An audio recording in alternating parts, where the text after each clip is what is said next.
Today I'm comparing two of my RF lenses. I have the new Canon RF24 1.4L VCM and my RF35 1.4L VCM. VCM stands for Voice Coil Motor. This is supposed to ensure even a faster and more precise autofocus. If you like one of these two lenses and you want to get a small discount and you live in Germany, make sure to contact me and I'll get you in touch with my photo dealer. Otherwise, you will find the memory card, the Peak Design shoulder strap or the 360-degree camera as a link in the video description. The lenses look the same, are the same size, both have a 67mm filter diameter and differ primarily purely in terms of the body, only in terms of weight. At 515 grams, the RF24mm weighs just under 40 grams less than the RF35mm 1.4L VCM. Both are protected against dust and splash water. At the very front we will find a programmable RF ring on which I have placed my focus field. Every time I turn this ring, the shape and the size changes. You can also set the aperture, ISO, shutter speed or white balance for instance. Below that you will find a large focus ring and an aperture ring. On the side we can switch between the manual focus and the autofocus, and there is even a programmable button, which I will explain you in a few moments. Both lenses have an aperture ring. Canon has forgotten the click switch on the ring. This would have ensured that the aperture could be adjusted in steps, just like on my Sony lenses. You build such beautiful, lightweight and fast lenses, but you don't make them perfect for no reason. The biggest difference between these two lenses is probably the angle of view. The 24mm offers you 84 degrees image diagonal and is therefore better suited for indoor shots, the night sky and landscapes. With the RF35mm 1.4L VCM you can capture a 63-degree image diagonal on a full frame sensor. Much better for directing the focus onto something specific, ideal for details, portraits and as an always-on camera lens. In my opinion, Canon has not built a single lens in the past 20 years or more that is out of focus. It's usually down to the user. The wrong mix of aperture, ISO and shutter speed usually leads to poor results. Add to this the focus point in a different place and you have blurred photos. If you don't want any more blurred photos, you can watch my free tutorial about learning photography here on my YouTube channel. Incidentally, the RF24mm copes very well with stray lights. The RF35mm has a little more stray lights in direct sunlight, but you can see for yourself with the following clips.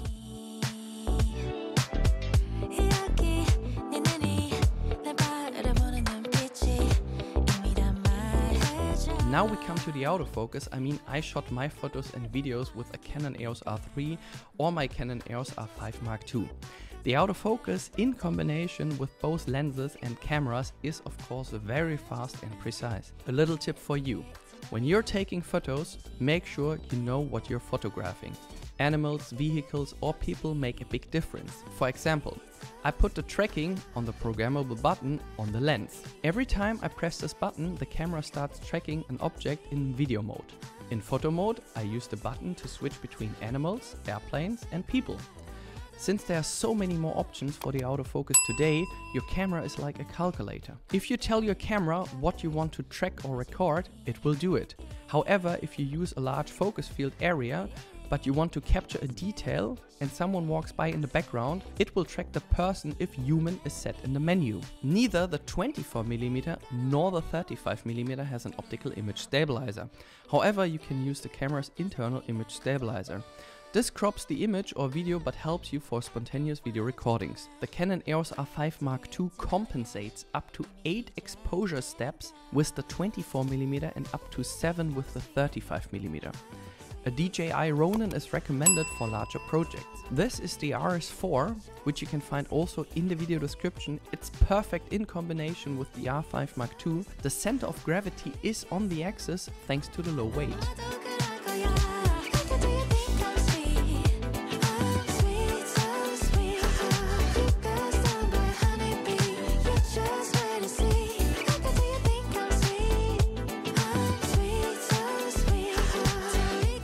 My personal highlight, apart from the bokeh, is the close focusing distance of just 24 centimeters on the 24mm. This allows you to isolate the foreground completely from the background, ideal for nature, details, video recordings, weddings or food. However, for food I'd rather use a 35mm with a focusing distance of 28 centimeters. The image section is much better for focusing on details.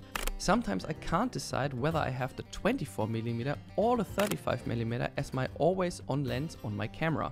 To film yourself on the move, for example, the 24mm is of course the better choice. The background disappears completely to make faces unrecognizable thanks to the fast aperture. If you want less distortion for your YouTube, TikTok, Instagram videos or even other documentaries, the 35mm is of course the better choice.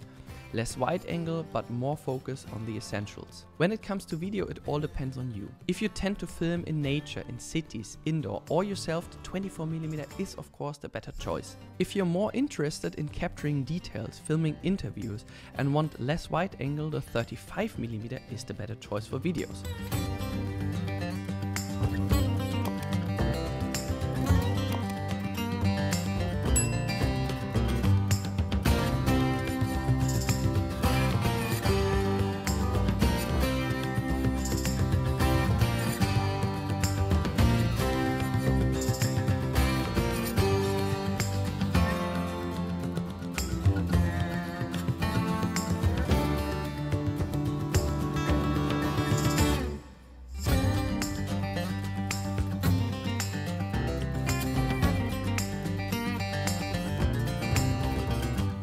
However, I'm curious as to what you would use one or the other lens for filming.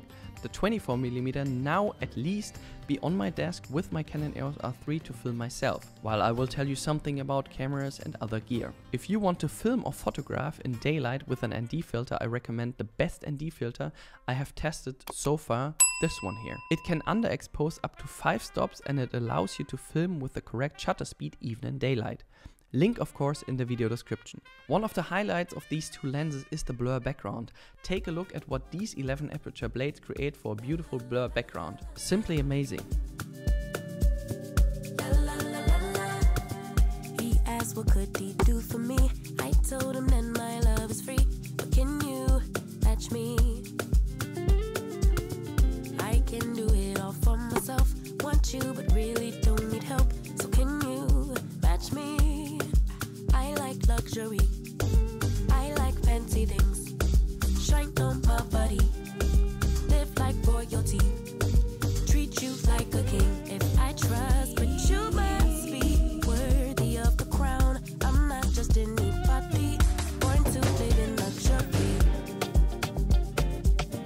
La la la la la la.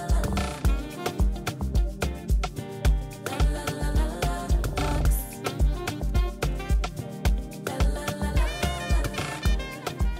So which lens to buy now? Well, if the 24mm had been out before the 35mm, I would probably have 1,800 euros more on my bank account today. As I was already using the EF 24mm 1.4 Mark II on my good Canon EOS 5D Mark II to Mark IV, at the time it had been the lens for events for me. I had practically already ordered the RF version when it wasn't even announced yet.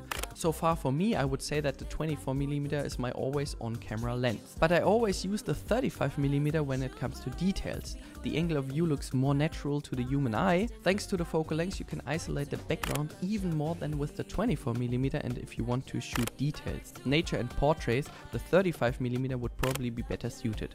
Now I'm curious to hear about your opinion. Do you have one of these two lenses, and if yes, what do you use them for? And if you live in Germany, I have a little goodie for you. Text me if you want one of these two lenses and you get a small discount of about 50 to 100 bucks. Have a wonderful time, all the best from Frankfurt and Cologne. See you next time und tschüss.